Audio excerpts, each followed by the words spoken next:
there's 3 types of income. So this is financial education. So if I was teaching a bunch of, let's say, high school sophomores at 15, I said there's 3 kinds of income. It's a very important word. Okay. And number 1 is called earned income. This is what happens when you go to school and you get a job and you work for money. Earned income is you working for money. It's the highest taxed income. That's why that advice, go to school, get a job and work hard. You're working for outdated. Earned income. Yay, yay. You pay a lot of tax. The second type of income is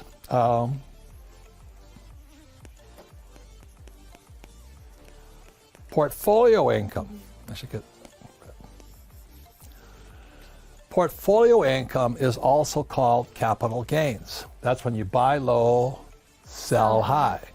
So that's portfolio, and I don't know the tax rate, but years ago it was about 20%, I forget now. It's changed. So most people, when they go to school, they get a job, they work for earned income, and they invest for the long term in the stock market, they're investing for portfolio income. And the third type of income is the income that myself and Kim and Kenny and all my advisors invest on your parents. Passive income. It's called passive. And the reason passive income is good is because no tax. It's wonderful stuff. So those are the 3 types of incomes. So this was in the book Rich Dad, Poor Dad.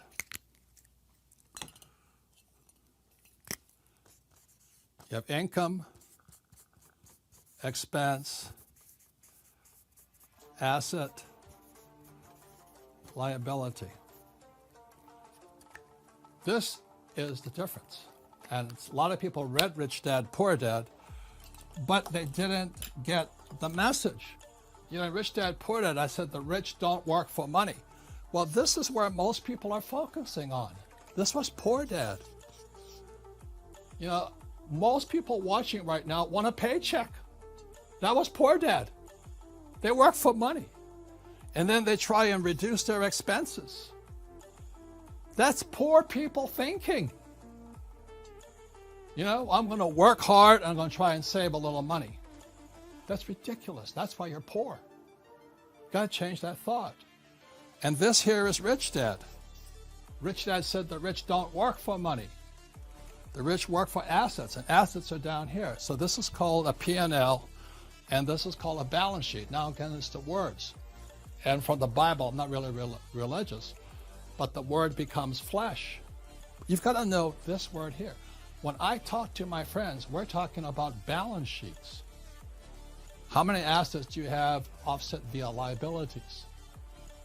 And the average person, like my poor dad, a PhD, most employees, they think here. They think P&L, profit and loss.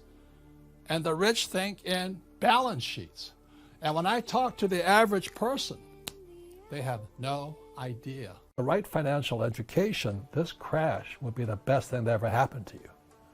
But if you're thinking like my poor dad, PhD, poor, helpless, and desperate, you'll probably be just like him. Yeah. That's the problem. Because you have Uber is a complete stock market scam. You have WeWork, you have Peloton. Those are all your generation stocks, and they're complete shams. But they make a lot of money right now.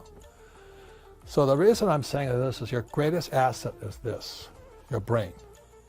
And that's why we created this board game here, Cash Flow.